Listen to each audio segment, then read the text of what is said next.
20 minutinhos aqui para compartilhar a palavra de Deus com vocês. Vamos abrir as nossas Bíblias, então, neste dia 7 de maio, no Evangelho de Lucas, capítulo de número 10.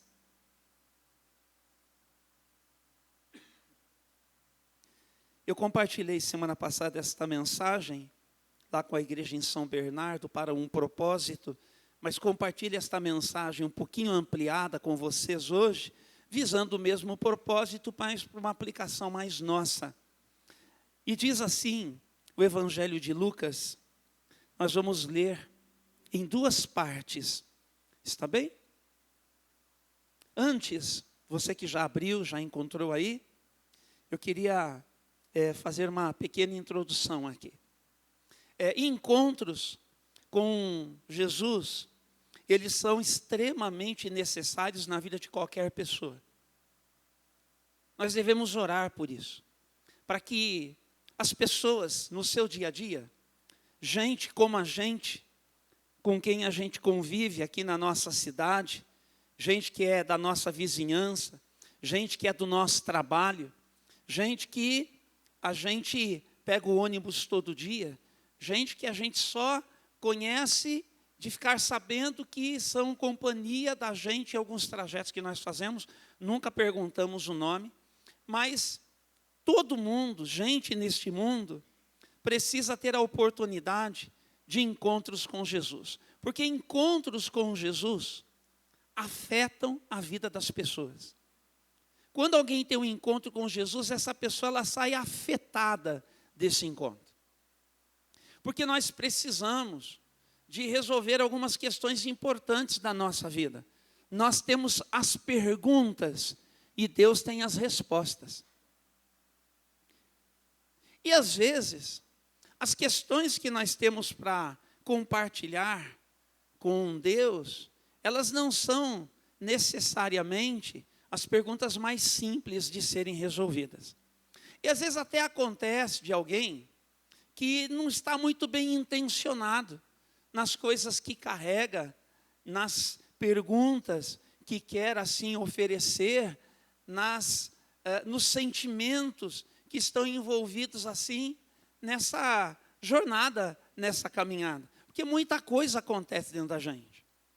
Mas ainda assim, eu garanto, eu asseguro para você, que seja a pessoa quem ela for, esteja como ela esteja, carregando a motivação que ela carregar, seja qual for a sua intenção, qual for a sua motivação, o Senhor nosso Deus, Ele não se negará a lidar com essa pessoa e com as questões que ela carrega. Nós temos as perguntas, nós temos as questões, nós temos as nossas motivações, nós temos o que temos e Deus, Ele tem como nos afetar, como nos tocar e como nos ajudar nessa nossa jornada, nessa nossa vida, nessa nossa caminhada. Então é muito importante. E aqui nós vamos encontrar exatamente uma situação em que alguém tem algo para compartilhar com Jesus, tem algo para perguntar para Jesus. E perceba na motivação, na intenção dessa pessoa. Acompanhe comigo agora a leitura, Lucas, capítulo de número 10, mesmo assentados, mas diz assim o texto da palavra de Deus a partir do versículo 25. Lucas 10, 25. Certo dia um especialista da lei se levantou para pôr Jesus à prova com esta pergunta: Mestre, o que preciso fazer para herdar a vida eterna? Percebeu? Para pôr Jesus à prova.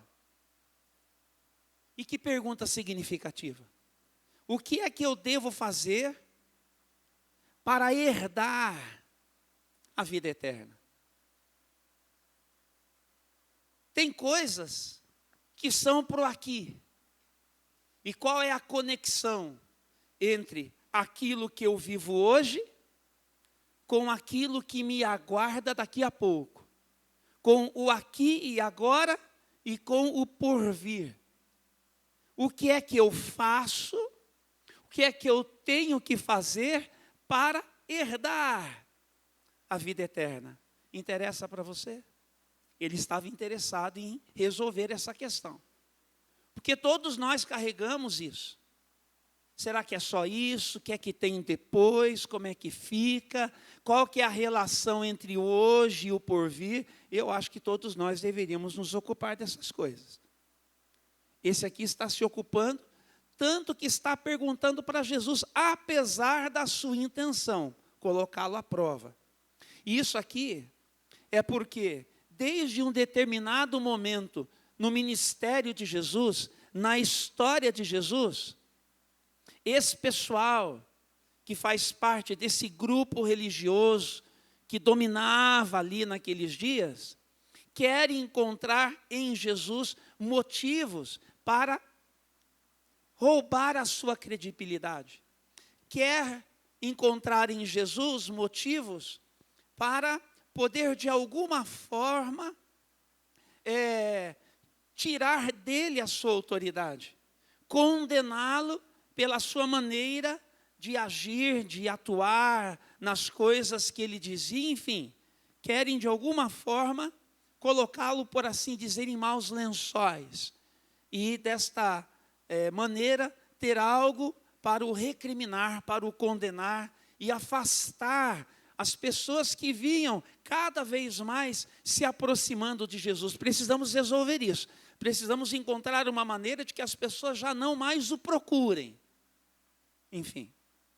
E aí então, Jesus, ele vai fazer o que era de se esperar ali, numa boa conversa entre entendidos daqueles dias.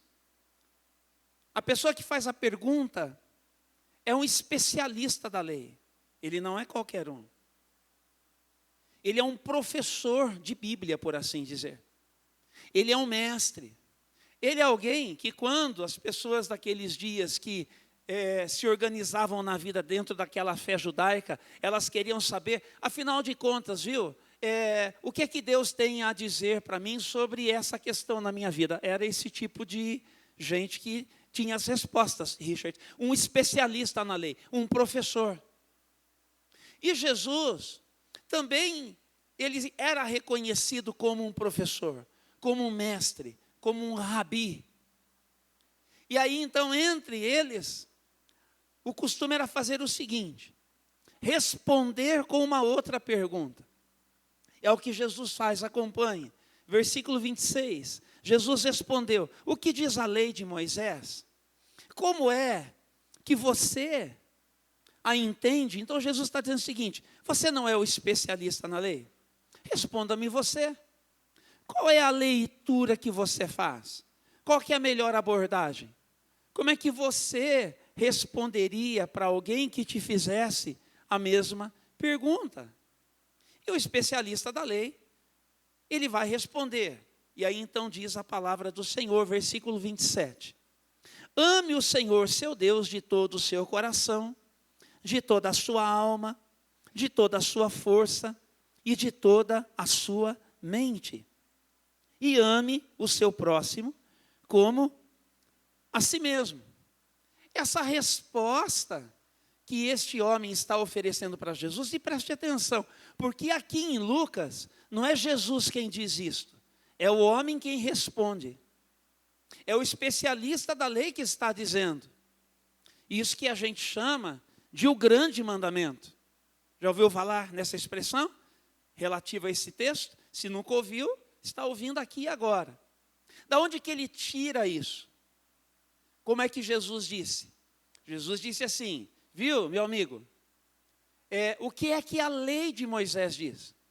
Como é que você entende? Então ele foi buscar o especialista na lei. Na lei, ele está respondendo. Lá em Deuteronômio 6:5 e lá em Levítico 19:18, estão esses dois aqui, aspectos desse grande mandamento. Ame o Senhor e ame o seu próximo. A resposta dele está correta, pessoal? Está tão correta que Jesus ele vai dizer então, versículo de número 28. Está correto, nota 10, passou na prova, Janaína. Está correto. E aí então Jesus, ele faz uma aplicação. Então, faça isso e viverá. Você lembra qual foi a pergunta dele? O que é que eu tenho que fazer? Iniciativa, vida, dia a dia, para herdar a vida eterna. Como é que alguém que tem essa conexão com aquilo que tem qualidade de eterno, Andresa? Como é que essa pessoa ela se organiza na vida? Essa que é a questão. Isso é muito importante porque é prática de verdade, entendeu? Isso tem a ver com Richard e Priscila. Isso tem a ver com Maria e os meninos, o Caio e o Marco.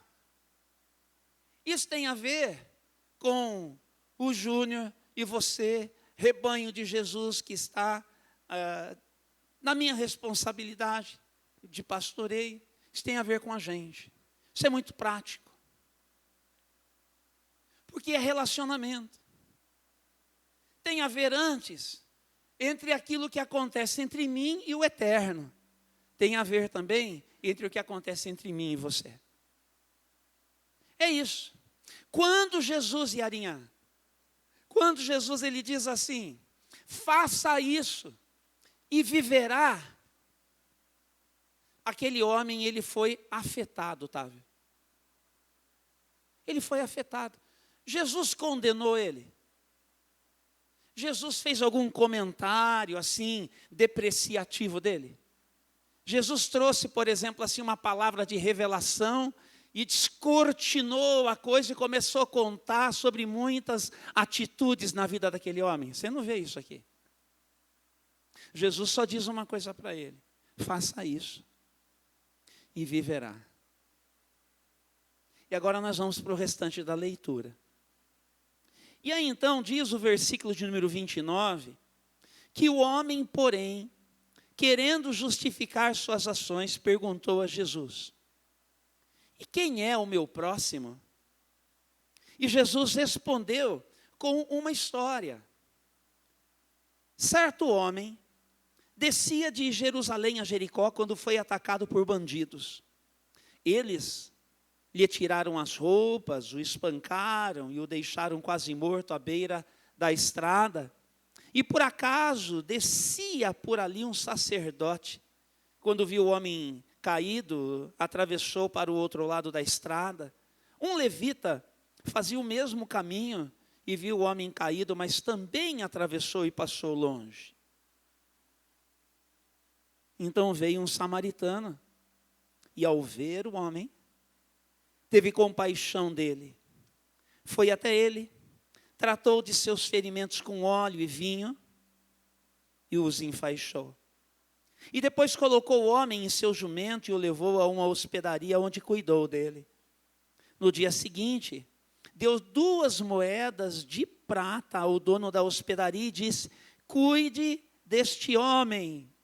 Se você precisar gastar a mais com ele, eu lhe pagarei a diferença quando voltar. Qual desses 3 você diria que foi o próximo do homem atacado pelos bandidos?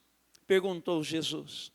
E o especialista da lei respondeu: aquele que teve misericórdia dele. Então Jesus disse: então vá e faça o mesmo. E que o Senhor, por seu Espírito, abençoe esta palavra na nossa vida, em nosso favor, e através de nós, em favor de todo mundo que a gente conhece ou vier a conhecer, e que tudo seja para a glória e para o louvor do nome do Senhor Jesus. Amém, amém e amém. O texto que acabamos de ler começa com uma questão. O homem precisou dar uma justificativa. Quando é que numa conversa você tem que dar justificativa? Jesus não cobrou, não confrontou, assim, mais pontualmente.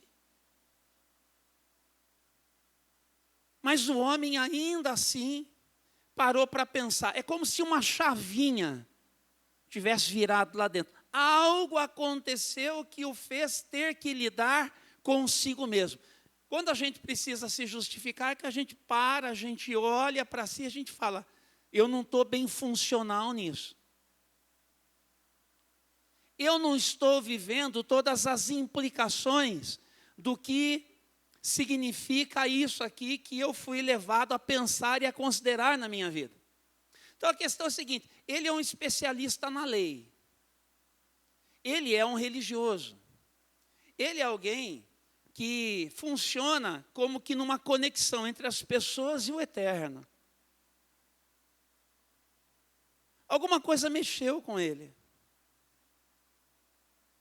E aí então, ele é levado a fazer essa pergunta para Jesus. Porque eu fico pensando que ele perguntar assim, não é? Sobre Deus, é uma pergunta que as pessoas, elas esperariam, ele não tivesse uma resposta. Ele é um especialista na lei que Deus mesmo ofereceu ao povo por intermédio de Moisés. Ele, por assim dizer, funciona nessa condição de um representante de Deus nessas coisas da fé, para as pessoas procurarem ele ter o que dizer da parte de Deus. Fica mais difícil propor uma pergunta assim, mas a pergunta que ele faz é significativa também. E quem é o meu próximo? E quem é o meu próximo? Isso a gente precisa parar para pensar.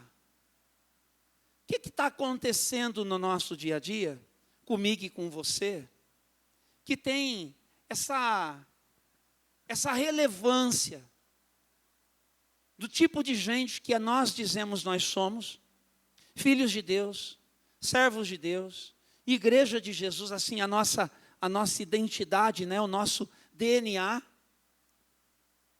E o que a gente está fazendo com isso que a gente sabe a partir de quem a gente é? Como é que está sendo isso? E principalmente nesses dois caminhos relacionais. Relacionamento com Deus, e que faz com que também o meu relacionamento com o meu próximo, ele seja do jeito que Deus quer. E Jesus, que era um excelente contador de história, contou para a gente aí essa parábola, que é das mais conhecidas. E aí ele vai dizer para a gente que tinha alguém descendo de Jerusalém. E o importante para dizer aqui é que as pessoas naqueles dias, elas podiam ser reconhecidas a partir da roupa que elas tinham. Se fosse romano, pela roupa você saberia. Se fosse judeu, pela roupa você saberia. Se fosse samaritano, pela roupa você saberia. Mas o que é que os bandidos fizeram? Levaram as roupas dele. Deixaram ele ali, seminu provavelmente, né, na hora. Ele ficou ali. Quer dizer que ele descia de Jerusalém. Só para você entender o seguinte: quem será que era esse cidadão? Eu não sei. Certo homem. Uma relação para a gente entender é a seguinte: olha só, Felipe.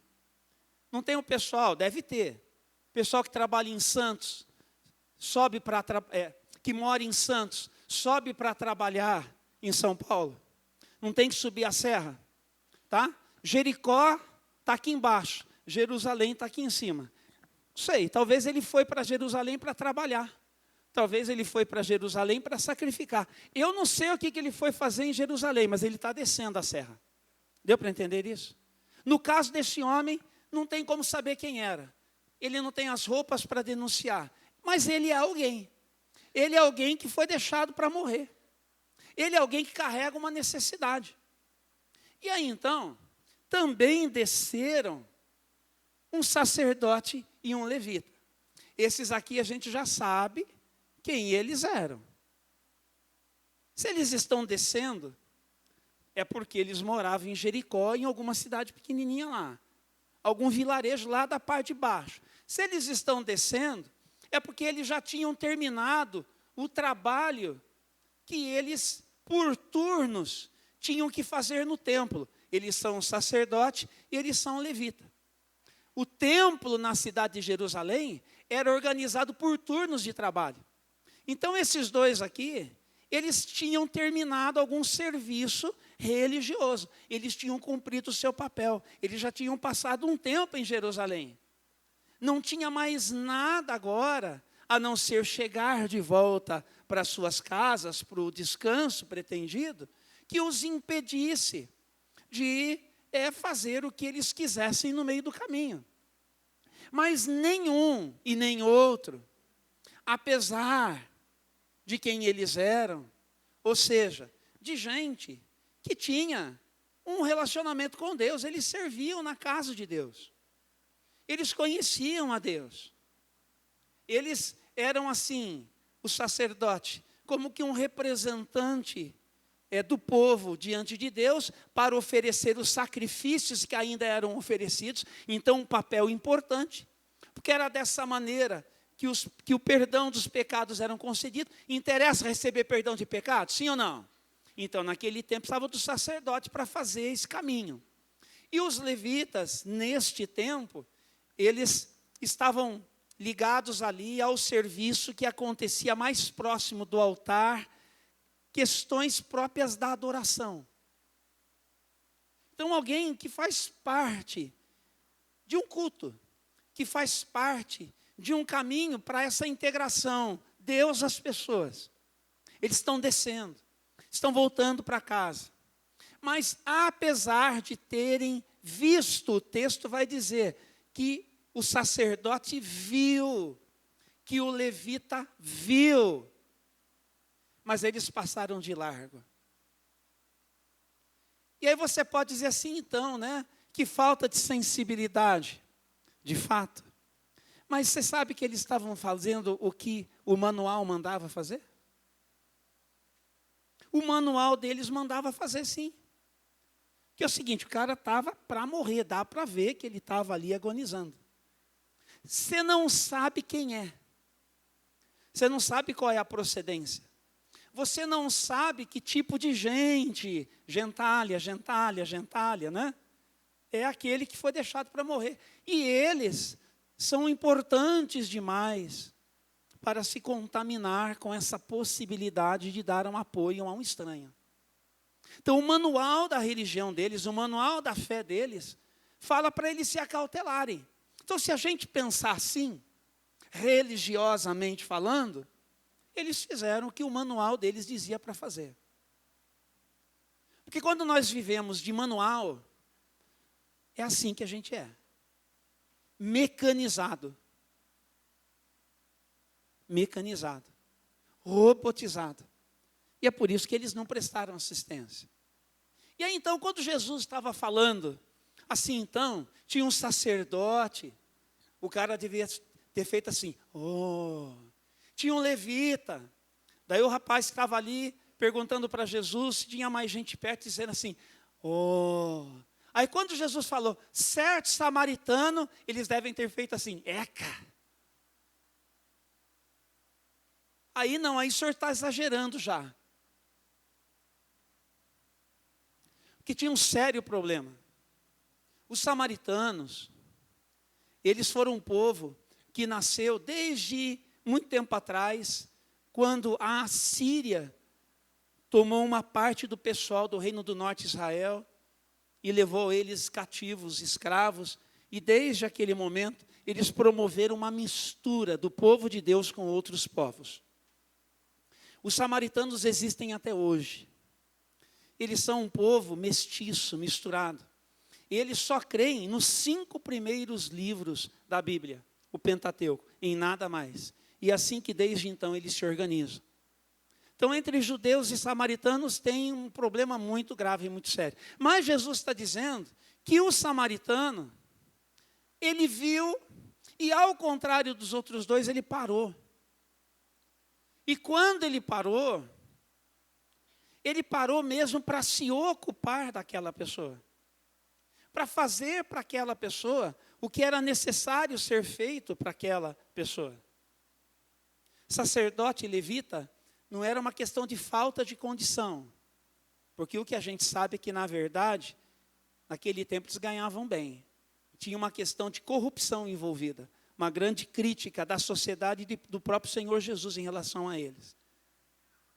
O samaritano tinha uma montaria, tinha alguma condição. Mas não é isso que fala aqui. O que fala aqui é que ele resolveu investir tempo naquele que precisava. E preste atenção, não tinha assim, na beira da estrada Graal, frango assado, né? Nada disso não. Entendeu? Ele precisou descer e procurar em algum vilarejo uma hospedaria, disposta a seguir cuidando daquele que tinha sido deixado, João, para morrer, porque ele não pôde permanecer ocupado com isso. Deu lá um dinheiro para um cuidado de uma semana, mas ele disse mais: olha, se você gastar mais para cuidar, Lidiane, quando eu voltar por aqui, eu passo para ver a conta e eu pago. Sabe o que significa isso? Naquela cultura, Ayrton, significa o seguinte, que quando alguém não podia pagar uma dívida, sabe como que a pessoa pagava? Tornando-se escravo pelo tempo necessário a pagar aquela dívida. Você está entendendo tudo que está envolvido aqui? Você está entendendo o que é que Jesus está dizendo? De alguém que seja lá o que for que esse homem samaritano estava fazendo, para se ocupar de quem precisa, e para fazer o que era necessário, e para seguir ocupado com essa pessoa, naquilo que é a sequência da coisa. E aí então, o que é que a gente chega? Porque é muito simples a parábola e o ensino de Jesus. Para a resposta dele não é nada que a gente não sabe. Não é nada que você já não tenha escutado, que eu já não tenha considerado.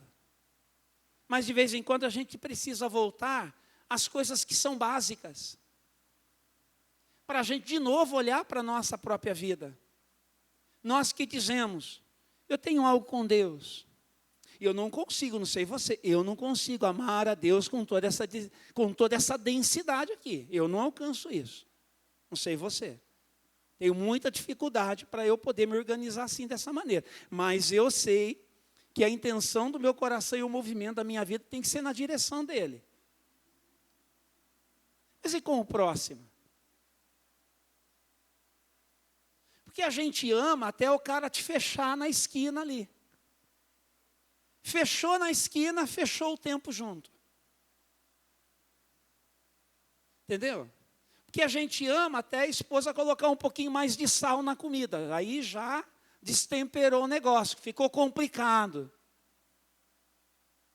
Do que a gente precisa, agora eu, você, para a gente não seguir amando? Então a questão que Jesus faz é simplesmente inverter os valores da maneira como eles precisam ser enxergados. É simples assim. Eu sei que você já sabe, mas me permita dizer para a gente encerrar aqui a mensagem. Jesus está dizendo o seguinte: você me perguntou, quem é o meu próximo? E aí Jesus diz, o mais importante é de quem eu preciso me aproximar. Jesus está dizendo assim para mim e para você, aproxime-se. Aproxime-se. Aproxime-se. Porque quanta coisa a gente vê e a gente faz de conta que não é com a gente. Quanta coisa a gente vê lá dentro da nossa casa. E a gente faz de conta que não é com a gente. Quanta coisa a gente vê na nossa vizinhança. E a gente faz de conta que não é com a gente. Quanta coisa a gente vê na vida das pessoas com quem a gente trabalha. E a gente faz de conta que não é com a gente. Quanta coisa a gente vê na história de muita gente, em muitas demandas, em muitos cenários, em muitos contextos, e a gente decide não fazer nada. Jesus está dizendo, ei, você que quer responder essa pergunta, o que é que eu faço para herdar a vida eterna? Jesus está respondendo o seguinte, você tem que amar a Deus e ao próximo. Se você fizer isso, você vai viver. Mas Jesus não está falando só do porvir. Porque como a gente começou a conversar aqui, a pergunta faz, o que que eu faço? A pergunta era, o que que eu faço para herdar? E nós conversamos aqui, tem conexões reais entre o aqui, o agora e o porvir. Porque a vida eterna, para mim, já começou e para você. Eu estou esperando, nós cantamos hoje nós somos ajudados. Senhor, Maranata, vem, Senhor. E a minha oração tem sido, Senhor, eu quero amar a sua vinda. Eu não quero estar apegado a nada aqui. Eu quero saber lidar com o que é daqui. Eu quero saber desfrutar, especialmente, das pessoas com quem eu convivo aqui. Mas Jesus diz, Isaías, no famoso texto do capítulo 53, que ele era como uma raiz numa terra seca, que você pega, puxa e sem dificuldade você desloca ela, porque não está apegado. Assim, eu penso, nós temos que nos organizar para ser, mas nós temos profunda dificuldade de sermos assim. É por isso que nós fazemos uma diferença. Se quiser colocar o tema da mensagem agora, meu amorzinho, que assim vai fixando, para a gente sair daqui com esse chamado do Senhor para a nossa vida. Porque nós temos dois tipos de pessoas com quem a gente vai se relacionar. O outro e o próximo. O outro é um conceito grego. Mas ele é real. E é assim que a gente se organiza em relação a muita gente. O outro é o meu rival. O outro é aquele com quem na minha vida eu estou competindo. Não, fala sério. Quantas vezes já subiu o sangue assim, você foi tentar fazer uma ultrapassagem, alguém não deixou. Mas daí que você cismou, agora eu vou ultrapassar, não tem problema se eu for ultrapassar no lugar que não pode, mas eu preciso ganhar desse cara. Vira um negócio assim que parece que a gente está no rally, no racha. Fala sério, já aconteceu com você também? O outro acontece assim, ó. Para naquele cruzamento, ali em cima na minha casa não tem placa de pare, nem sinalização na rua. Então tem que decidir se eu que vou ou se o outro que vem. Aí a gente faz assim, ó, coisa boba, banal, parece trivialidade, mas pare e pense, porque pode ter consequências da morte. Hoje em dia dá. Não é só hoje em dia, mas dá. Se você deixa o outro, por favor, pode vir, ele é o seu próximo. Mas se você não está nem aí, corta e passa, ele é só o outro. Deu para entender?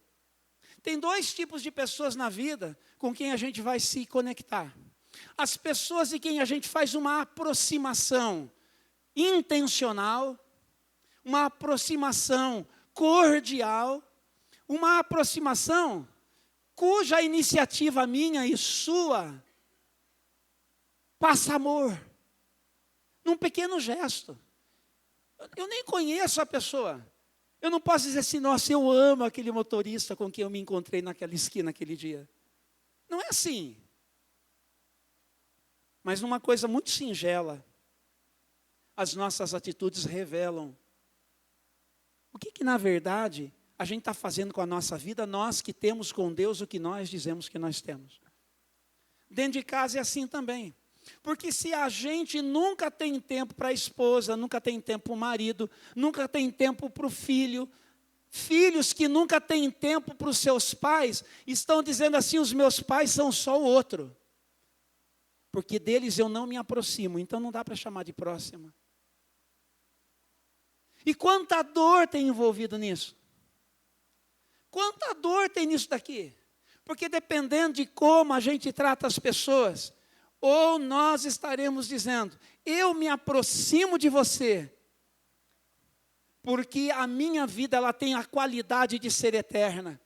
E porque ela tem a qualidade de ser eterna, tem espaço para você na minha vida, na minha história. E eu quero saber, afinal de contas, o que é que eu posso fazer para suprir a necessidade que você tem? Porque eu estou vendo que você tem necessidade. Quantas orações não são feitas dentro de casa, porque a gente está cansado demais a tirar um tempo, sentar, ouvir E porque a gente precisa maratonar naquela série que acabou de lançar. Não, primeiro eu vou maratonar na série, depois se sobrar um tempinho eu vou me ocupar de sentar para conversar, para ver como é que está, fazer uma oração. Se a gente não prestar atenção, a gente não alcança o que Jesus está dizendo. Porque é muito importante o que Jesus está dizendo, para quem está dizendo assim, eu vou morar no céu, tá? E o que é que você faz para que o céu hoje já seja um espaço, um ambiente estabelecido desde o seu coração e que você amplia quando você vai ao encontro de alguém que tem uma necessidade? Você leva o céu para essa pessoa. Você leva o céu para essa pessoa. Então, qual que é o convite de Jesus para mim e para você hoje? Aproxime-se. Aproxime-se. Mas eu não sei quem é. Nós somos um povo muito desconfiado. Nós vivemos dias muito perigosos, é verdade. Nós recebemos orientação para tomar cuidado com tudo que você vai apertar no seu celular, porque pode dar ruim.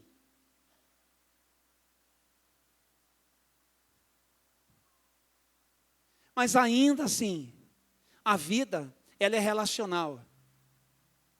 Ainda assim, quem é o próximo? É aquele que tem uma necessidade. É aquele que precisa ser, de alguma forma, abraçado nisso que ele está passando. É aquele que, de alguma forma, eu posso, com a minha vida, servir. Mas, para isso, eu preciso me aproximar. Mas, para isso, eu preciso dar os passos como Jesus, ele disse, nós devemos dar. E aí você pode dizer assim, mas quem é que consegue viver desse jeito? Eu acho difícil também.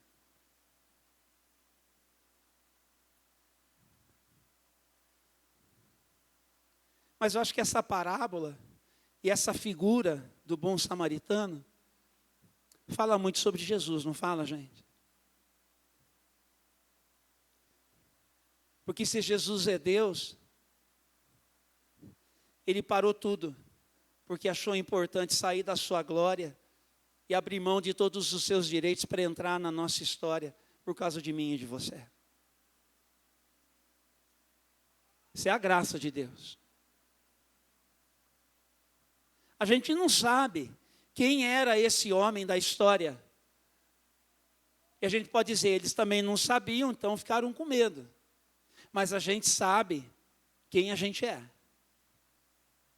E sabendo quem eu sou, parar para pensar que Jesus se ocupou de mim, que fez por mim e continua fazendo. Fez e continua fazendo. De vez em quando você não tem umas orações que você chega diante de Jesus e fala assim, Senhor, tem misericórdia de novo de mim. De novo. Em outras palavras, não faz o que eu mereço. Porque, se eu fosse Senhor, eu acho que eu faria contra mim assim, porque eu acho que até mereço. Mas usa com a tua misericórdia de novo, e ele vem de novo. E continua respaldando. Quando a palavra de Deus diz assim, viu, vocês, filhinhos, não pequem. Mas se acontecer, não esqueça que se tem arrependimento, tem advogado, porque o sangue já foi derramado. Tem perdão, tem acolhimento, tem possibilidade de recomeço. Tem tudo isso. Então é um preço que foi pago para resolver por completo a nossa situação. Mas isso precisa fazer sentido para mim e para você.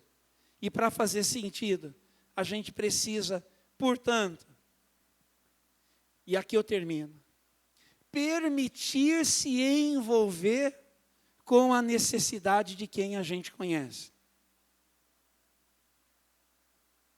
Permitir-se envolver. Gente, dá trabalho. Dá trabalho. Olha, se eu não tivesse disposto, eu deveria fazer outra coisa da minha vida. Quem quer ser pastor tem que gostar do cheiro de gente. seja qual for o cheiro que a pessoa estiver carregando. Eu estou falando de forma bem ampla aqui. Agora, não é só no pastoreio.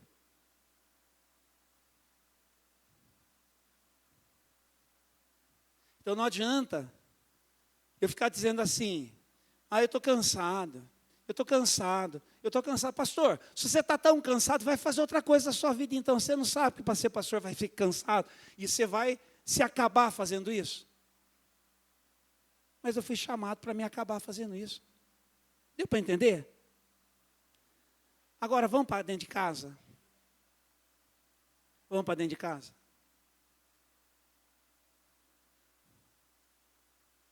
Quando a Lucimara fala assim, Ju, querido, eu posso desistir de qualquer plano que eu tenha, porque eu já entendi que ela está precisando conversar, e a conversa não vai ser curta. Você está entendendo o que eu estou querendo dizer? É nessa hora que ela fala assim, Ju, que eu tenho que parar para pensar, eu vou tratar ela como outro ou como próxima? Entendeu? É nessa hora que a gente tem que tomar a decisão, de dizer assim, não é?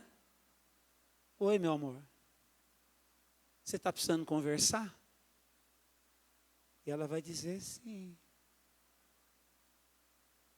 E você vai gastar tempo com isso. Você está entendendo? Eu pergunto para mim, para você, para nós aqui, de quem é que nós estamos precisando nos aproximar? É o pai? É a mãe? É um filho? É uma filha? É o marido? É a esposa? É um companheiro de trabalho? É o chefe da sua seção? Às vezes o cara pegou no seu pé tudo que ele pôde, já tentou puxar o tapete. Mas você é um cidadão do céu e carrega com você um DNA que faz com que você tenha uma vida com qualidade eterna. E o Espírito Santo está falando para você, chega junto lá e verifica o que está acontecendo, porque eu quero confiar essa vida nas suas mãos, sob o seu cuidado. E assim vai. Então eu pergunto, tem pessoas aqui hoje pela manhã que carregam essa vida com qualidade eterna? Deixa eu ver, tem gente aqui que carrega a vida com qualidade de eterna? Quantos estão em Jesus aqui? Levante a sua mão assim. Denuncie-se, porque não é para mim, é para dizer, Senhor, pode contar comigo, para as demandas de quem quer que seja. Às vezes a gente não consegue sozinho, a gente vai precisar de mais alguém para a gente fazer uma parceria para determinadas coisas com as quais a gente vai se ocupar. Mas seja, desde quem nós somos, a comunidade que nós somos, porque somos igreja, a gente sempre vai estar convidado a abraçar inúmeras situações. E o que é importante, segundo diz Jesus, é que nós estejamos dispostos a fazer essa aproximação. Então, hoje pela manhã, para nós orarmos. E só termina quando acaba. Nós vamos orar. Talvez nós estejamos em pecado. Ô pastor, agora você pegou, agora o negócio ficou, entendeu? Mas aquele que sabe que pode fazer o bem e não faz, está em pecado. Diz Paulo apóstolo. Percebe como o negócio de fato pega? Então a gente precisa se refazer. Percebe que eu não preguei a mensagem antes da Santa Ceia? Porque a Santa Ceia não é o momento para a gente se refazer só porque vai tomar a Santa Ceia. A gente precisa se refazer todo dia na presença de Deus, na nossa vida de oração, de leitura da palavra, tantas vezes quando for necessário. Se alguém quiser me seguir, toma a sua cruz e siga-me, para você ser crucificado nela tantas vezes quanto for necessário. Aquela cruz lá é instrumento de morte sua. Aquela cruz lá não é o marido, a esposa, aquele que vive me infernizando. Aquela cruz é para você morrer nela. Essa é a condição. Então, hoje pela manhã, os irmãos estão comigo nesse finalzinho? Nessa manhã. Tem pecado aí para você confessar? Desculpe ser direto.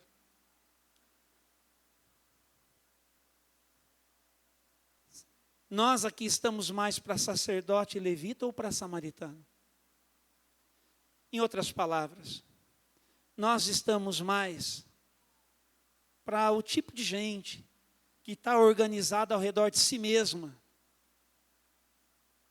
e que lembra o Adão que abriu mão ao lado da sua esposa do projeto de Deus para a vida deles e desencadearam um processo de desumanização para mim e para você. Ou nós queremos agarrar na mão de Jesus. Ou nós queremos pedir, Espírito Santo, vem sobre a minha vida e me empodera, para eu viver atento e para eu viver disposto. Porque as necessidades, elas estão aí, desde dentro da nossa casa. E elas vão mexer com a sua agenda. Elas vão mexer com a sua agenda.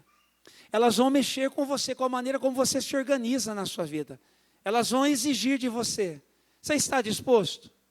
Está disposto? É oração. Gente, eu estou perguntando, vocês estão dispostos? É vida de oração, é vida de ir ao encontro e tudo ou mais o que precisar ser feito. Então, hoje pela manhã, nós vamos dar uma resposta aqui para o Senhor nosso Deus. Amém? Nós vamos dar essa resposta. Então, eu tenho sempre ficado preocupado com os horários, né, que nos limitam, ainda mais hoje com Santa Ceia e tudo mais, e eu me estendi, mas eu quero que nós possamos fazer uma oração bem feita nesse momento. Então, vamos nos colocar de pé. E se alguns de vocês sentirem a necessidade, isso é só um movimento de fé, de vir para o altar, para se ajoelhar, por qualquer motivo, um jeito seu de responder para Deus. Venha até aqui, coloque-se aqui na frente, coloque-se diante do Senhor, ajoelhe-se aí se você preferir. Mas vamos ter uma palavrinha de oração. E vamos nos disponibilizar para essa aproximação. A nossa fé, ela é feita dessa consciência. A nossa fé, ela é feita dessa sensibilidade à voz do Espírito Santo. Quantas vezes o Espírito fala para a gente, vai, envolva-se, converse, disponha-se. A gente tem a tendência de fechar os ouvidos e dizer, não, acho que é de mim. Vamos dar mais crédito à palavra do Espírito de Deus no nosso coração, gente. Vamos dar mais crédito à palavra do Espírito falando com a gente no nosso dia a dia? Sim ou não, pessoal? Eu estou preocupado, sim ou não? Vamos lá? Então vamos orar. Vocês têm uma canção para entoar? Está ótimo. E a gente termina com ela. Está prontinho aí? Então, leva um pedacinho da canção e eu faço a oração para encerrar. Assim os irmãos podem cantar, porque às vezes a gente não consegue orar, por qualquer motivo. Mas peça ao Senhor isso, e nós vamos orar com vocês. Se tu olhares, Senhor, para dentro de mim, nada encontrarás de bom, mas um desejo eu tenho de ser transformado. Preciso tanto do teu perdão, dá-me um novo coração. Vamos pedir. Dá-me um coração igual ao teu mestre. Dá-me um coração igual ao teu coração, disposto a obedecer.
Deus, nosso Pai, nós estamos escutando a Tua proposta para a nossa vida.